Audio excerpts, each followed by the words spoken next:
በመድረኩ ላይ የመክፈቻ ንግግር ያደረጉት የደቡብ ምዕራብ ኢትዮጵያ ሕዝቦች ክልል ፋይናንስ ቢሮ ኃላፊ ወይዘሮ ወሰነች ቶማስ መድረኩ ፍትሐዊ የሀብት ድልድል ለማድረግና የክልሉን ፖለቲካዊ ማህበራዊና ኢኮኖሚያዊ እድገት ለማስቀጠል እንዲረዳ ታስቦ የተዘጋጀ ስለመሆኑ ተናግረዋል። አጠቃላይ የክልሉን ፊስካል ማዕቀፎችን ፍትሐዊ የሀብት ክፍፍልንም እንዲሁም ድልድል ለማድረግና የክልሉን ፖለቲካዊ ኢኮኖሚና ማህበራዊ ሁኔታዎችን ለማሻሻል የሚያስችሉ መሆን ያለበት እና ይሄ ደግሞ በህገ መንግስቱ የተደነገገና በዚህ በተደነገገው መሰረት ያልተማከለ የፊስካል ፖሊሲ ክልላችን ይተገብራል።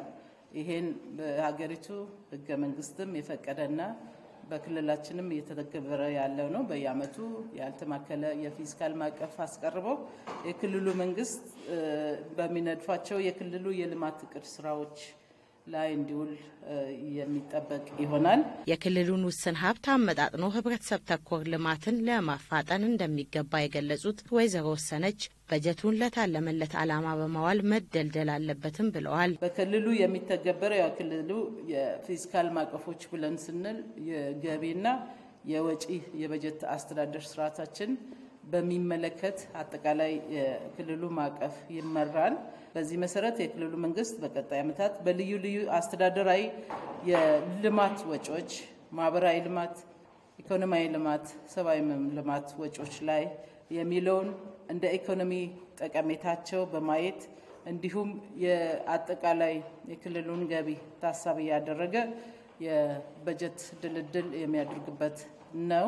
ገቢና ወጪን በመቆጣጠር በክልሉ በጀት አስተዳደር ደንቦች መሰረት በአንድ የእቅድ ዘመን የሚኖረውን ሀብት ፍትሐዊ በማድረግ ሊመድቡ እንደሚገባም ገልጸዋል። እንደ ክልላችን ወይም እንደ ሀገርም ከሰኔ እስከ ሰኔ 1 ዓመት ያለው ማዕቀፍ ውስጥ የሚኖረውን የፊስካል ፖሊሲ መሳሪያዎችን የምንለካበት ነው።